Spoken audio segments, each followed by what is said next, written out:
करें तो जो प्रोसेसर होता है वो मोबाइल फोन या किसी भी इलेक्ट्रॉनिक डिवाइस का सबसे ज्यादा एक इंपॉर्टेंट कंपोनेंट होता है। और आजकल हर चीज, चाहे आप कोई भी डिवाइस यूज कर रहे हो, उसके अंदर कोई ना कोई चिप प्रोसेसर तो देखने को मिलता ही मिलता है। लेकिन बात किया तो पिछले कुछ समय से ग्लोबल लेवल पर चिप शॉर्टेज चल रही है, चिप्स वगैरह की कमी पड़ रही है। और इस बीच में इंडिया का जो रोल है वो यहाँ पे थोड़ा सा इंपॉर्टेंट हो जाता है, क्योंकि ऐसा लग रहा है कि अभी इंडिया में 5G की जो चिप्स है वो आप बनना शुरू हो सकती हैं। लेकिन पीछे ये पूरी कहानी क्या चल रही है इस वीडियो में पता करते हैं और पता लगाते हैं आगे चल के 5G प्रोसेसर्स का जो फ्यूचर होता है, या फिर बात करूं मेड इन इंडिया प्रोसेसर का जो फ्यूचर होता है वो आपको कैसा देखने को मिलता है। वीडियो अगर आप लोगों को पसंद आए तो लाइक कर देना है, चैनल को सब्सक्राइब कर लेना, काफी कमाल का कंटेंट आता रहता है यहाँ। लेकिन सबसे पहले हम बात करते हैं आखिर इन सब की रिक्वायरमेंट क्यों पड़ी। क्योंकि बात करें पिछले साल पैंडेमिक हिट हुआ था, ग्लोबल सप्लाई चेन जो चाइना में थी वो काफी ज्यादा अफेक्ट हुई थी। इसके साथ ही उसके बाद ग्लोबल लेवल पे चिप शॉर्टेज आ गई, जिससे जितने भी प्रोडक्ट्स आपको देखने को मिल रहे थे काफी उनमें प्राइस राइज देखने को मिले, नए प्रोसेसर्स के अंदर कमी आई। और ओवरऑल बात किया तो पूरा जो इलेक्ट्रॉनिक सेक्टर था ना यह पूरी तरीके से हिल गया, क्योंकि इलेक्ट्रॉनिक सेक्टर का जो सबसे कोर कंपोनेंट होता है एक माइक्रो प्रोसेसर, वहां पे उसकी कमी पड़ गई और उससे काफी ज्यादा प्रॉब्लम आ रही थी। और इसी बीच में भी हाल फिलहाल आपने सुना होगा ना कि इंडिया ताइवान के बीच एक डील होने वाली जो कि सेमीकंडक्टर्स को लेके होगी, जहां पे 5G प्रोसेसर और इलेक्ट्रिक व्हीकल्स के लिए जो प्रोसेसर्स होते हैं वो इंडिया के अंदर डेवलप किए जाएंगे और तकरीबन $7.5 बिलियन की इन्वेस्टमेंट होगी। ये न्यूज आपने सुनी होगी ना, जो कि अभी रिसेंटली निकल कर आई थी। वेल देखा है तो काफी अच्छी न्यूज है, लेकिन आखिर इंडिया के ऊपर इसका क्या इंपैक्ट पड़ेगा और ऐसा क्या होने वाला है इसके बारे में बात कर लेते हैं। सबसे पहले बात की जाए तो ग्लोबल सप्लाई चेन जब हिट हुई थी यहाँ पे, तो इंडिया भी तेजी से डेवलप हो रहा था। चाइना के बाद इंडिया में भी काफी सारे जो प्रोडक्ट्स होते हैं उनकी असेंबलिंग वगैरह होती है, लेकिन जो कोर कंपोनेंट होता है जो इंडिया में नहीं बनता वो होता है प्रोसेसर। इंडिया में आज भी प्रोसेसर जो रहते हैं हाई एंड प्रोसेसर, उनकी फैब्रिकेशन नहीं होती, ये बाहर ताइवान से बन के आते हैं और उसके बाद इंडिया में इनकी असेंबलिंग वगैरह की जाती है। लेकिन अब क्या होगा कि आने वाले समय में जो ताइवान की कंपनीज वो शायद इंडिया में इन्वेस्ट करके इंडिया में अपने प्लांट ओपन करें। पर आखिर ताइवान ही क्यों? क्या आप लोगों ने कभी TSMC का नाम सुना है, जो कि ताइवान सेमीकंडक्टर मैन्युफैक्चरिंग कंपनी? और क्या आप लोगों को पता है कि दुनिया का 56% जो माइक्रो प्रोसेसर का शेयर होता है वो आज के समय TSMC के पास है। मतलब एक बात बता सकता हूं आपको, आज आप इस समय वीडियो को किसी भी डिवाइस पे देख रहे हो सकता है उसके अंदर जो चिप यूज हुई है ना वो TSMC ने बनाई है। एक प्रोसेसर हो गया, छोटी छोटी आईसीज हो गई, ग्लोबल सेमीकंडक्टर का 56% मार्केट शेयर TSMC के पास हो रखा और काफी बड़े बड़े फैब्रिकेशन प्लांट उसने ओपन कर रखे हैं, इसलिए काफी अच्छी मोनोपोली उसने एस्टेब्लिश कर रखी है। अब हो सकता है कि ताइवान से निकाल के जो मैन्युफैक्चरिंग कैपेबिलिटीज है वो भी ये लोग इंडिया के अंदर एस्टेब्लिश करें, जहां पे जो वर्ल्ड क्लास फैब्रिकेशन की फैसिलिटीज होती है वो आपको इंडिया के अंदर देखने को मिले। और ऐसे नहीं कि यहाँ पे सिर्फ ताइवान इंडिया में करने वाला है, यहाँ पे यूएसए का भी काफी इंपॉर्टेंट रोल है। यूएसए भी सोच रहा है कि चाइना के ऊपर डिपेंड होने से बेटर है कि हम अपने अभी फैसिलिटीज को ओपन करें और जो फैब्रिकेशन प्लांट्स होते हैं वो भी यहाँ देखने को ले। इसलिए इंटेल हो गई, सैमसंग हो गई, ये कुछ अपने फैब्रिकेशन प्लांट यूएसए के अंदर भी एस्टेब्लिश करने वाले। और अगर मैं यूएसए की बात कर रहा था ना, तो यहाँ पे देखा जाए तो हमारे इंडिया के पीएम थे और जो सीईओ थे कॉलकॉम के, जो कि क्रिस्टियानो एमोन है, ना कि क्रिस्टियानो रोनाल्डो। तो यहाँ पर भी डिस्कशन हुआ था PLI स्कीम को लेकर, किस तरीके से इंडिया में कॉलकॉम की चिप्स वगैरह भी बनने लगे। और अगर इस टाइप की चीजें होती तो काफी एक इंपॉर्टेंट चीज होगी यहाँ पे, क्योंकि बात किया तो अभी ग्लोबल सेमीकंडक्टर की जो मैन्युफैक्चरिंग है ना वो दुनिया में सिर्फ कुछ ही चंद कंट्रीज के अंदर होती है, और अगर ऐसे इंडिया में होता है तो काफी एक अच्छी चीज होगी। लेकिन बात की है तो इंडिया वाले भी काफी लंबे समय से ऐसी चिप्स वगैरह टेक्नोलॉजी पे ऊपर काम कर रहे थे। जैसे बात करें इसरो ने काफी सारी चिप्स वगैरह को यहाँ पे डेवलप किया था जो कि स्पेस मिशन वगैरह में यूज हुई थी, लेकिन हालांकि वो मैन्युफैक्चरिंग या मास यूज के लिए नहीं थी, लेकिन स्पेस मिशन के लिए उन्हें डेवलप किया गया था। ऐसे 2011 में IIT बॉम्बे ने स्पेशल मेमोरी टेक्नोलॉजीज को डेवलप किया था,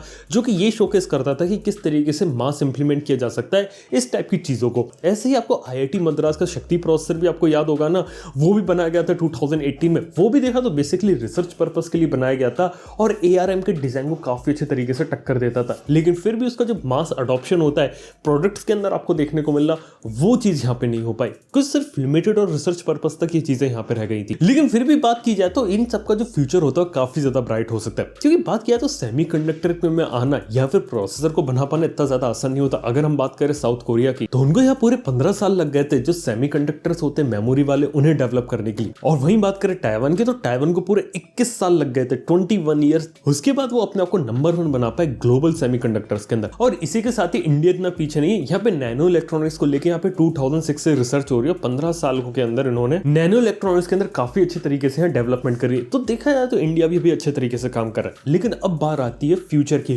फ्यूचर में जो कहानी है वो काफी अच्छे तरीके से बदल जाएगी। इंडिया में हो सकता है आपको प्रोसेसर्स बनते हुए भी देखने को मिले, 5G इक्विपमेंट्स भी देखने को मिले। अगर हम 5G इक्विपमेंट्स के बारे में बात करें तो डेफिनेटली फ्यूचर होने वाला है। जैसे बात करें टाटा की, तो उन्होंने डिसाइड किया है कि इंडिया में वो अपने 5G इक्विपमेंट्स को डेवलप करेंगे। जियो के बारे में बात करें तो उन्होंने बोला कि इंडिया में असेंबलिंग वगैरह जो रहती है 5G इक्विपमेंट्स की वो की जाएगी, क्योंकि आने वाला ज़माना डेफिनेटली 5G का होने वाला है। और ऐसा नहीं हो कि इंडियन कंपनीज को ही चीज़ें दी जाएंगी, इंडिया के बाहर इन्हें एक्सपोर्ट वगैरह भी किया जाएगा, तो उससे भी काफ़ी इंपॉर्टेंट चीज़ पड़ेगी। और बात करें प्रोसेसर की, तो इंडिया में टाटा वगैरह ने डिसाइड किया कि धीरे धीरे जो फैब्रिकेशन जो मैन्युफैक्चरिंग होती है वो इंडिया में छोटे छोटे लेवल पर शुरू की जाए, चिप्स वगैरह बनाना शुरू की जाए, फिर धीरे धीरे जो कॉम्प्लेक्स चीज़ें होती है ना उनके ऊपर मूव किया। इनको डेवलप होने में थोड़ा टाइम लगेगा, लेकिन हाँ इस डायरेक्शन में भी यहाँ पे मूव किया जा रहा है। और TSMC वगैरह अगर ये लोग अपने प्लांट्स वगैरह इंडिया में खोलते हैं तो उसके बाद भी जो बूस्ट होता है इकोनॉमी में वो मिलेगा। और सबसे अच्छी चीज़ है कि आपको उसके बाद मेड इन इंडिया प्रोसेसर देखने को मिलेंगे। वेल टेक्निकली हो सकता है कि रिसर्च एंड डेवलपमेंट इंडिया में ना हो, लेकिन ये हो सकता है कि जो मैन्युफैक्चरिंग हो रही है, फैब्रिकेशन हो रही है, वो इंडिया में हो। और उसके बाद जो मेजॉरिटी कंपोनेंट जो आज के समय में स्मार्टफोन्स के अंदर डलते हैं अभी बाहर से इंपोर्ट होकर आते हैं, इंडिया में असेंबल होते हैं। इसके बाद क्या रहेगा कि इंडिया में ही बनेंगे और इंडिया में ही इनकी असेंबलिंग होगी। उसके बाद ये चीज़ काफ़ी अच्छी हो जाएगी। इसके बाद ये 5G के पीछे के जाने का रीज़न ये है कि आने वाले 4-5 सालों में 5G ग्लोबल लेवल पे काफ़ी बड़ी टेक्नोलॉजी होगी। 5G फोन्स के आज के समय में इंडिया में बहुत डिमांड है, आने वाले फ्यूचर में 5G और तेज़ी से डेवलप होगा। उसके बाद 5G दुनिया भर के अंदर धीरे धीरे जब अपनी जगह बनाएगा तो इससे रिलेटेड प्रोसेसर और जिन लोगों ने इसमें इन्वेस्टमेंट कर रखी है वो लोगों को यहाँ पे काफ़ी ज़्यादा बेनिफिट होगा। ऐसी बात करें इलेक्ट्रिक व्हीकल्स में भी सेम केस है। अभी क्या होने वाला है, पेट्रोल व्हीकल काफ़ी अच्छे तरीके से चल रहे हैं, लेकिन 5 साल 6 साल के बाद इलेक्ट्रिक व्हीकल्स में इतना बड़ा रिवोल्यूशन आने वाला है कि टेस्ला गाड़ी हो गई, ये 2 व्हीलर हो गए, 4 व्हीलर, ट्रक हो गए, बस हो गए, सबके सब इलेक्ट्रिक व्हीकल्स के अंदर जाएंगे। और इलेक्ट्रिक व्हीकल्स में सिर्फ बैटरी मोटर की कहानी नहीं है, आज के समय में इलेक्ट्रिक व्हीकल एक स्मार्ट इलेक्ट्रिक व्हीकल्स हो गए, एक प्रॉपर कंप्यूटर देखने को मिलता है, चिप्स डलती है, प्रोसेसर होता है, वो आपके मोबाइल फोन लैपटॉप से ज़्यादा पावरफुल होती हैं आज के समय में इलेक्ट्रिक व्हीकल्स। उनके अंदर जो कंप्यूटेशनल पावर यूज़ की जाती है और उन सबको फुलफिल करने के लिए एक अच्छे प्रोसेसर की ज़रूरत है, तो डेफिनेटली यहाँ पे काफ़ी बड़ा बेनिफिट होगा। तो कुल मिला के बात है कि इंडिया के अंदर आने वाले समय में आपको 5G की डेवलपमेंट देखने को मिलेगी, 5G के प्रोसेसर्स यहाँ देखने को मिलेंगे जो 5G को सपोर्ट करेंगे। और ये भी हो सकता है कुछ समय बाद इंडिया में धीरे धीरे इन सबकी फैब्रिकेशन वगैरह स्टार्ट हो जाए, तो एक काफ़ी अच्छी चीज़ है। वेल देखा जाए तो चीज़ काफ़ी ज़्यादा बड़ी, यहाँ पे बिलियंस ऑफ डॉलर इन्वेस्टमेंट होता है, यहाँ पे काफ़ी ज़्यादा टाइम लगता है एक वर्ल्ड क्लास फैसिलिटी को डेवलप करने में, लेकिन लगता है कि उस छोटी सी चीज़ की जो शुरुआत होती है ना वो यहाँ पे हो चुकी है। देखते हैं आने वाले टाइम में क्या रहता है, लेकिन एक काफ़ी अच्छी न्यूज़ है जो यहाँ पे सारी निकल के आई थी। तो दोस्तों इस वीडियो में बताने की कोशिश करी थी कि finally made in India processor अब आपको देखने को मिल सकते हैं, एटलीस्ट इन सबका जो फैब्रिकेशन होता है वो आपको इंडिया के अंदर देखने को मिल सकता है। दोस्तों वीडियो अगर आप लोगों को पसंद है तो प्लीज़ लाइक कर देना, चैनल को सब्सक्राइब कर देना। थैंक यू वीडियो देखने के लिए, मैं आप सुनता नेक्स्ट वन में, गुड बाय।